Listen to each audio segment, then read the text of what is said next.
News. Olá, eu sou Lincoln Augusto e está começando mais um Hot News Entrevista. E junto comigo, o jornalista Ângelo Franchini Neto. Olá, Lincoln, ouvintes e telespectadores da Hot 107. Hoje nós conversamos com Tácito Rolim, ele que é doutor em História Social, professor de História Contemporânea da Universidade Estadual do Ceará e coordenador do Grupo de Estudos História e Guerra Fria, que vai conversar com a gente sobre a guerra na Ucrânia. Professor Tácito, bem-vindo aqui no nosso Hot News. Olá, boa tarde a todos e todas. Gostaria de agradecer ao Ângelo e ao Lincoln pelo convite, né, a equipe aí da Hot 107 FM. E é uma alegria muito grande, né, poder estar aqui falando de um tema tão instigante, né, que está acontecendo agora no mundo e que muito nos entristece, né, mais uma guerra e que eu acho que não é exatamente o que gostaríamos, né, num ano de final de pandemia. E antes de iniciarmos a nossa entrevista, o Hot News tem um oferecimento de Ai Que Fome. Sempre chega aquela hora da fome. Tá com fome? Bateu a fome? Tá na hora de pedir o seu Ai Que Fome. Frigol é fácil, rápido e prático comprar na Frigol. Escolha o seu canal de venda favorito. E-commerce para empresa, acesse frigol.com.br. Peça suas compras sem sair de casa através do Delivery Já o Serve. Clicou, pediu, recebeu. Já o Serve, o supermercado da família feliz. LPNet. Com a LPNet você tem 500 MB mais Wi-Fi top por apenas R$ 99,90. Assine e ganhe a instalação. Quem tem LPNet tem sempre mais. Feijão Ubirama. Conheça a nova embalagem. Mais modernidade para um produto cheio de história e tradição. Ao ir ao mercado, prefira Feijão Ubirama. Cicobi Crediacilpa. Pague o seu IPVA, o licenciamento e algum outro débito do seu veículo parcelado em até 12 vezes com o Cicobi Crediacilpa. TOTUS OS. Com as tecnologias da TOTUS, tudo fica sob controle. Unimed Lençóis Paulista. Cuidar de você, esse é o plano. Isilor Energia e Alimentos. Professor, então a primeira pergunta ela é bem direta e acredito que muitos brasileiros, principalmente, né, e o pessoal aí do mundo todo tem se feito. Estamos à beira aí de uma terceira guerra mundial ou é muito precoce a gente falar isso? Bem, sempre é muito difícil, né, a gente... É um episódio que ainda está se desenvolvendo, né, vamos dizer assim. Eu sinceramente, né, não acredito, né, que isso vai, esse conflito na Crimeia vai evoluir para uma terceira guerra mundial. Né? Eu não acredito que isso vá acontecer por uma razão muito simples, porque uma terceira guerra mundial significaria, né, uma destruição muito grande, né? Então, a gente, durante todo o período da Guerra Fria, né, a Guerra Fria histórica, né, aquela Guerra Fria que começou depois da Segunda Guerra Mundial, até o final dos anos 80, começo dos anos 90, a gente conseguiu evitar essa guerra, né? Baseado em quê? No medo, né? No medo de destruição de todo o planeta. Então, esse medo, ele se mantém. Ele talvez não seja tão visível, né? A gente não fala mais nisso, né? A gente não fala em destruição do planeta por armas nucleares. A gente está falando de cenários apocalípticos de um vírus, né, Covid, de uma catástrofe ambiental, mas a destruição do planeta pelas armas nucleares, a gente não fala mais, mas esse perigo está aí ainda. E tanto o Putin como o Biden, né, eles têm consciência disso, né? Esses líderes, né, políticos, eles têm consciência de que isso pode acontecer, né, a destruição do planeta. Então, eu acho que esse cenário de terceira guerra, ele pode ser colocado de lado, né? Eu acho que não há esse risco por conta disso, porque a gente conseguiu ser racional, né, sermos racionais o suficiente para evitar isso. Então, não acredito que vai ser agora que vai acontecer isso. E, professor, o que há por trás dessa invasão russa na Ucrânia? Bem, aí, quando a gente acompanha, né, os analistas, a mídia de modo geral, se fala muito na questão da expansão da OTAN, e isso está ameaçando a Rússia, né? Então ela se sente ameaçada ante essa expansão russa. Mas às vezes, talvez essa seja uma maneira de olhar para o problema, né? Esse é um problema para a Rússia, mas na verdade tem mais alguma coisa por detrás, né, desse problema da expansão da OTAN, né, para o leste europeu. E que problema é esse? Né? O problema é que no finalzinho lá no desfecho, né, da guerra da Geórgia, em 2008, os Estados Unidos começaram a instalar instalações militares de mísseis antimísseis, né? Então, isso foi inaugurado logo depois da guerra da Geórgia, em 2008, se começou a construção de uma instalação na Polônia, né? Essa instalação de mísseis antimísseis na Polônia, ela vai ficar pronta agora, né, em novembro desse ano. Já existe uma instalação militar dessa na Romênia, né? Então, qual é o problema? A Rússia alega que essas instalações militares, elas diminuem o poder da União Soviética, né, no sentido de que é uma ameaça aos mísseis soviéticos, né, os mísseis russos, né. Os Estados Unidos, né, como alegativa para a instalação dessas instalações antimísseis, eles dizem que esses mísseis antimísseis estão focados para uma eventual ameaça do Irã, né, mas a Rússia não comprou essa alegativa, né. Então eles temem, né, a questão, esse é o grande receio, na verdade. Isso é o que está por detrás, né? Assim, a base de todo esse conflito que está acontecendo agora é porque a Rússia ela está tendo seu poder atômico, né? Como potência atômica, ela está tendo seu poder diminuído com a existência dessas instalações antimísseis, né? Tanto na Polônia, que vai ficar pronta agora esse ano, como na Romênia. Então, qual é o temor da Rússia? É que com a Ucrânia entrando para a OTAN, né, se aliando com a OTAN, mais uma instalação militar dessa antimísseis vai ser instalado na Ucrânia. E isso seria desastroso para o poder russo, né, porque você tinha diminuído a sua capacidade de causar o medo aos Estados Unidos, porque o que mantém, né, e é muito importante a gente entender isso, na Guerra Fria, né, aquela Guerra Fria histórica que eu estava falando há pouco, a base é o equilíbrio, ou seja, a capacidade, a guerra foi evitada na Guerra Fria porque existia uma capacidade, tanto dos Estados Unidos como da antiga União Soviética, uma capacidade de destruição mútua.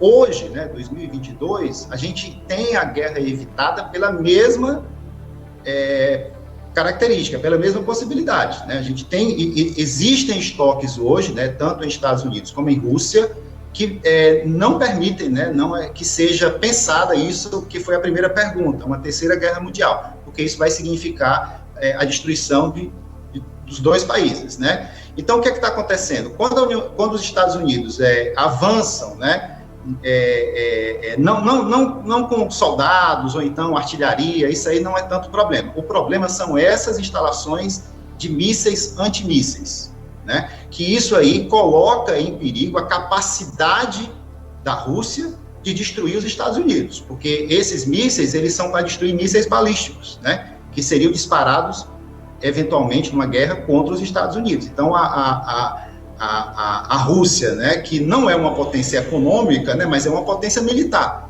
Então, isso aí você reduz, né, a capacidade do poder militar dela. Professor, então, antes de ir para a próxima pergunta, só refazendo, né, a primeira pergunta que eu falei sobre Terceira Guerra Mundial. Então, o cenário ele é mais parecido com a Guerra Fria do que propriamente uma guerra mundial. E aí, até complementando, o senhor tem propriedade para falar, porque é autor de uma tese, né, que fala sobre a Guerra Fria, inclusive virou livro. Uma aula que você não pode perder de jeito nenhum. Investir é para todos. Uma aula onde em menos de uma hora eu vou te ensinar todo o básico do mundo de finanças e investimentos. E vou mudar completamente a relação que você tem com os bancos e com o dinheiro. Você nunca mais vai cair em nenhuma armadilha desses caras e também vai poder se planejar e construir com muito mais consistência a sua trajetória financeira. Clique agora no link aqui em cima ou aqui embaixo e participe. Olha só, é ao vivo, hein? E não tem replay. Então se programa para estar lá no dia que você não vai se arrepender.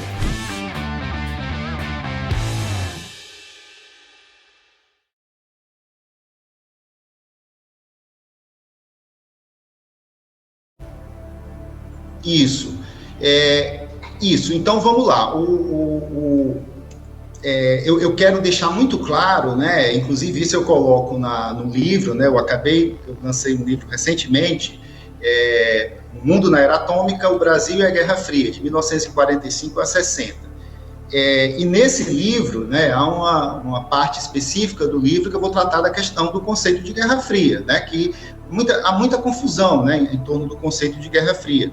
A questão eu quero deixar isso muito claro, né, porque às vezes as pessoas querem dizer que é a continuação da Guerra Fria, é uma nova Guerra Fria. Não. Como eu falei, aquela Guerra Fria que começou depois da Segunda Guerra Mundial, ela acabou final dos anos 80, né, com a derrubada do Muro de Berlim, o fim da União Soviética, e ela pertence à história, né, ela pertence ao passado, ela já aconteceu, começou, se desenvolveu e terminou. E ela foi evitada exatamente pela existência dessas armas, né, dessas armas nucleares.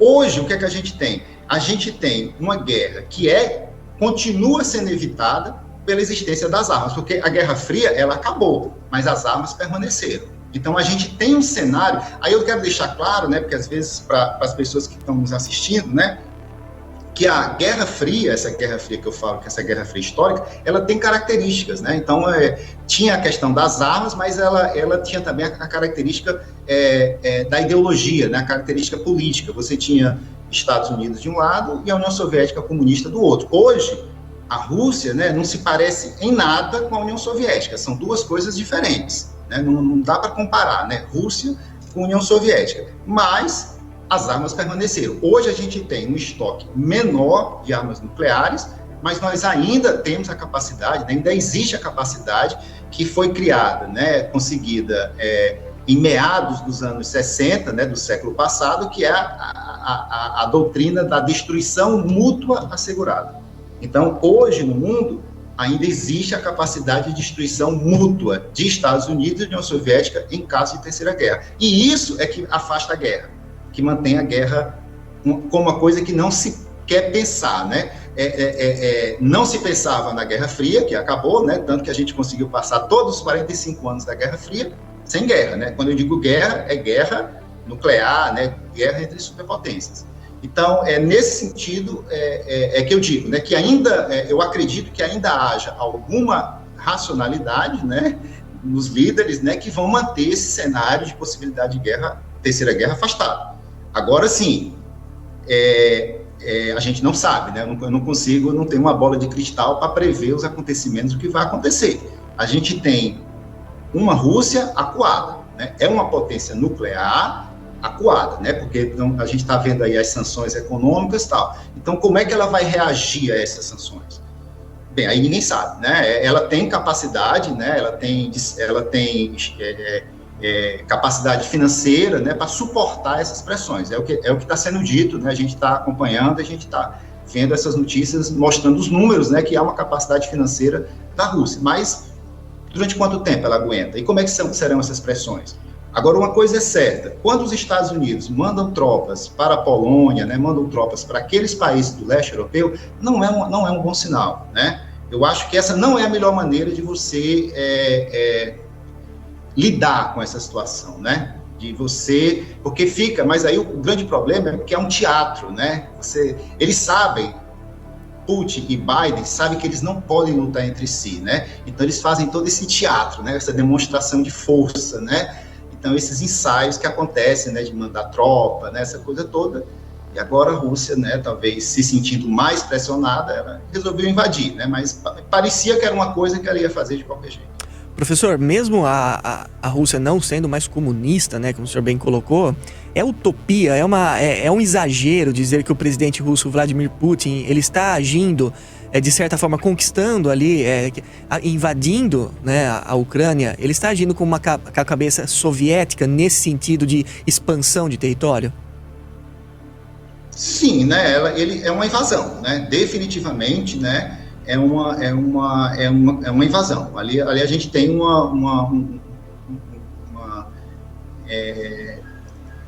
problema muito... abordar essa maneira é muito complicado, né? Porque inicialmente, eu me coloco totalmente contra, né? A questão de eu acredito na autodeterminação dos povos, eu acredito na liberdade, né, da Ucrânia tem de existir, mas ali é um cenário extremamente complicado do ponto de vista estratégico, né? O Putin, quando ele tomou essa decisão, na verdade, é errada, eu quero deixar isso muito claro, né? Isso não é uma coisa, a gente não pode resolver as coisas dessa maneira, né? E na verdade, existe também uma pressão da Rússia, né? Existe uma pressão ocidental, inclusive uma pressão militar, e como eu estou falando, né? Eu vou fazer só um pequeno histórico para ficar bem claro. Eu quero dar muita ênfase, né, nessas instalações militares que os Estados Unidos estão construindo no leste europeu. Porque, para se ter uma ideia, essa tecnologia, né, de mísseis, antimísseis, isso já foi desenvolvido nos anos 50, 60. Quando chegou nos anos 70, Estados Unidos e União Soviética concordaram com o quê? Concordaram em acabar com a instalação de mísseis antimísseis. Por quê? Porque eles tinham que ter garantida a destruição mútua. Então, quando você desenvolve um míssil, antimíssil, você está tirando de mim a capacidade de te destruir. E a base da Guerra Fria é o equilíbrio. Equilíbrio em que sentido? Equilíbrio na capacidade de destruição mútua. Então, em 72, Estados Unidos e União Soviética assinaram um acordo, né, que eles iam parar o desenvolvimento desses mísseis, né, instalação de bases de mísseis antimísseis. Tudo bem, então, durante dos anos 70, né, até o final da Guerra Fria, esse não foi um problema, né? Depois teve um problema lá com a guerra nas estrelas lá do Reagan, né, nos anos 80, mas tudo bem, né? Ali foi uma outra questão. Terminou a Guerra Fria e esse acordo ele se manteve, né? E o que foi que aconteceu em 2001 com o presidente Bush, né? Ele simplesmente rasgou esse tratado, né? Ele disse que, a partir de hoje, devido às ameaças, né, representadas pela Coreia do Norte, pelo Irã, né, com programas nucleares, né, desenvolvimento de mísseis balísticos, os Estados Unidos iam desenvolver essa tecnologia, voltar a desenvolver essa tecnologia e utilizar essa tecnologia de mísseis antimísseis, né? Então, aí vem uma questão delicada, né? Quando você leva isso para a Europa, a alegativa dos Estados Unidos é que quer se defender do Irã. Mas o problema é que está ali, para vocês terem uma ideia, né? Essa instalação militar que está na Polônia, ela está a 100 milhas da fronteira russa. Quer dizer, a gente está falando aqui de 160 quilômetros. Né? Está a 800 milhas, ou cerca de 1.500 quilômetros, de Moscou. Então é muito perto, né? É muito perto. Né? E você tem ali uma instalação militar que visa a destruição de mísseis em caso de ataque muito próxima do território soviético, né? Desculpa, território russo, né? Então isso é muito sensível isso, né? Para a estabilidade. Aquilo que eu falei no começo, né? Guerra, as armas nucleares, para você conseguir sobreviver a elas, tem que ter equilíbrio. E o equilíbrio é a capacidade de destruição mútua. Professor Tácito, o senhor pontuou em relação à racionalidade há pouco, né, na entrevista. O senhor acredita numa solução diplomática para esse conflito ou ainda é cedo para falar sobre isso, professor? Bem, eu acho que ainda é cedo. Eu vou falar, assim, de questão totalmente intuitiva, né, porque a gente está falando do que vai acontecer no futuro, né, ninguém pode saber exatamente como vai ser. Então vai ser, assim, mais a minha percepção, né. Eu não acredito numa saída diplomática, porque a Rússia ela não dá agora para... A situação chegou naquele ponto sem volta. Não dá para você voltar mais, entendeu? A Rússia ela embarcou numa aventura e não dá mais para desfazer o que foi feito, né? Ela já invadiu, ela já está atacando, pessoas estão morrendo, né? Já está começando, já está se esboçando uma crise de refugiados. Então você tem toda uma movimentação que não dá para você desfazer isso, não, né? Então eu sinceramente não acredito. Eu acredito que vai ter retaliação. Eu acho que talvez a Rússia consiga sobreviver. A gente sabe que há uma dependência, né, uma dependência econômica da Europa Ocidental com relação ao gás natural soviético tal, e outras questões, mas eu acho que a diplomacia já se esgotou. Eu acho que o tempo da diplomacia ele já passou, né? Não dá mais para negociar. Eu não consigo ver, né? Eu olhando para o cenário, eu não consigo ver espaço para a democracia mais. Eu acho que o salto já foi dado e não dá mais para voltar atrás.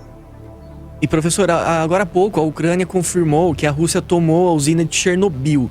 O que essa ação significa? É muito mais uma questão de demonstração de força do que propriamente algo estratégico aí na guerra?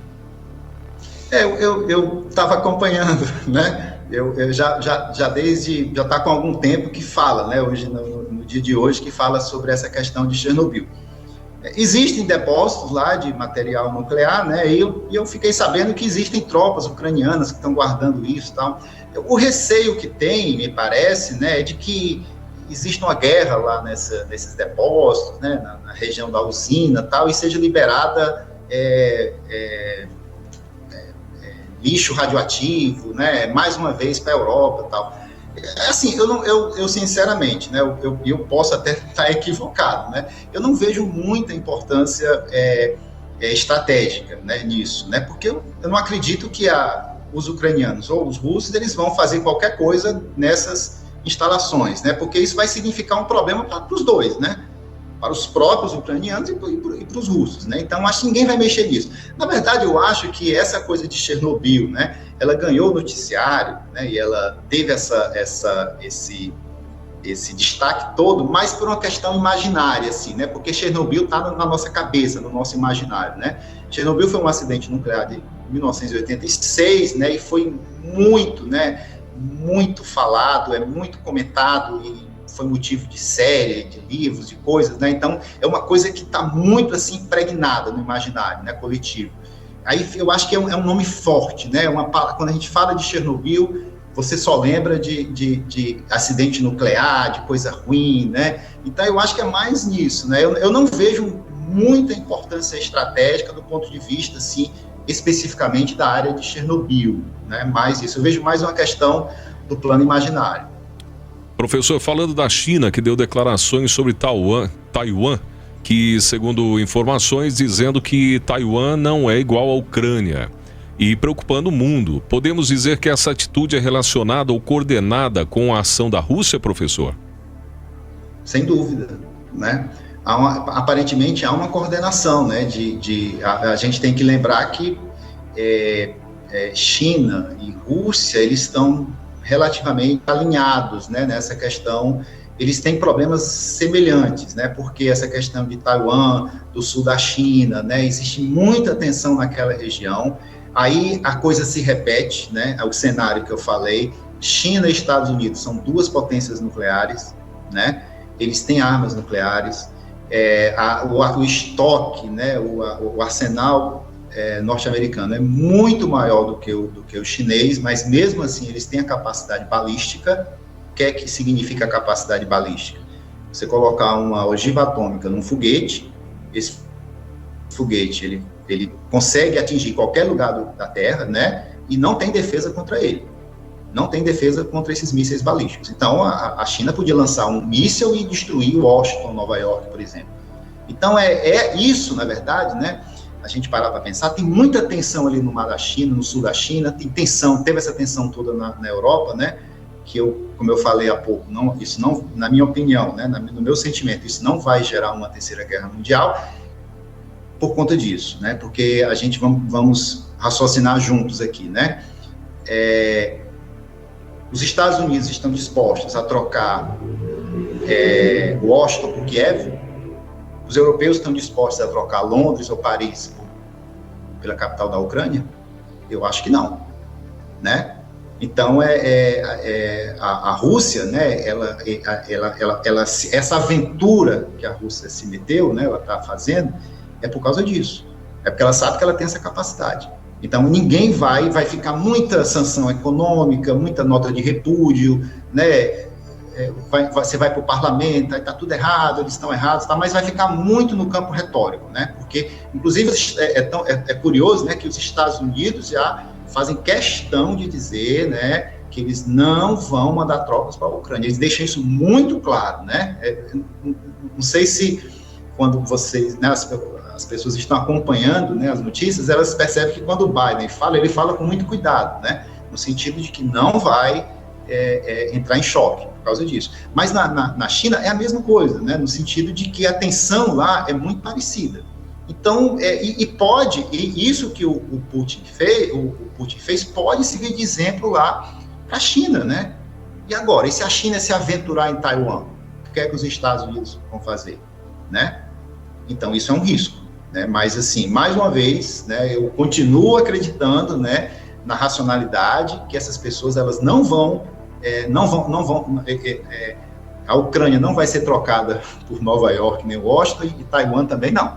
Eles não vão fazer isso. Inclusive, corroborando com a sua informação, né, o seu pensamento, o presidente Joe Biden acabou de anunciar, né, que vai aplicar sanções à Rússia, mas descartou uma luta contra a própria Rússia na Ucrânia, né? Então, corroborando aí com tudo que o professor está falando. Professor, para a gente finalizar, quais as consequências dessa guerra para o Brasil, né? Trazendo para a nossa realidade, são consequências apenas econômicas? Bem, vamos tratar na ordem, né, de prioridade, vamos dizer assim, né? A gente está passando por uma crise econômica, então aquilo que afeta a economia brasileira, a gente sente, né? Todos nós sentimos isso, né? Então eu acho que a grande consequência para o Brasil, mas eu não acho só para o Brasil, para o mundo inteiro, né? Vai ter uma crise, né? A gente vai enfrentar uma crise, o petróleo vai ficar mais caro, né? A gente estava, eu não sei se eu acompanho de vez em quando aqui, a gente acompanha aqui as cotações, você pega a cotação do dólar, né? Tem sido noticiado muito isso, né? Tanto o dólar como o euro tem caído por uma série de circunstâncias conjunturais, né? Tanto internas como externas. Agora, o que está acontecendo? O dólar já teve alta, né? Você vai ter queda em bolsa de valores, essa coisa toda. Então, eu vejo, né, em termos de consequências econômicas para o Brasil, nesse sentido, né, dessa perturbação no mercado mundial, que pode respingar aqui de alguma forma, né, no sentido de você ter, a gente voltar a ter o aumento, né, do dólar, repercutindo em aumento de gêneros da cesta básica, de gasolina, petróleo, gás natural, essa coisa toda. Então, eu vejo mais assim, né? A gente está, vamos dizer assim, do ponto de vista estratégico, a gente está distante disso, né? A gente está, uma coisa meio, um tanto quanto distante, mas não há como você estar distante no mundo interligado, né? Dessa forma. Então, assim, eu acho que a gente tem que esperar, porque muitas vezes acontecem problemas semelhantes a esse, mas isso repercute diferentemente em cada país. Às vezes, alguns países conseguem absorver, né? Eu acho que a gente vai ter que esperar um pouco mais, né? Aquilo que eu falei, para a gente esperar como vai ser exatamente as consequências. Mas eu acho que aquilo que a gente pode sofrer mais vai ser no plano econômico. Tá certo, professor Tácito Rolim, gostaria de agradecer a sua participação aqui na Hot News Entrevista, esclarecendo aí diversos pontos sobre esse ataque da Rússia à Ucrânia, e colocando os verdadeiros pingos nos is, se podemos assim dizer. Obrigado, professor. Eu que agradeço, tenham todos uma boa tarde e até a próxima. Conversamos hoje no Hot News Entrevista com o professor Tácito Rolim, doutor em História Social, professor de História Contemporânea da Universidade Estadual do Ceará e coordenador do Grupo de Estudos de História e Guerra Fria. Muito obrigado, professor, pela entrevista e muito obrigado a você pelo carinho da sua audiência e acompanhando em áudio e em vídeo aqui no Hot News Entrevista. Eu sou Lincoln Augusto, junto com o jornalista Ângelo Franchini Neto. Um grande abraço a todos e até a próxima entrevista.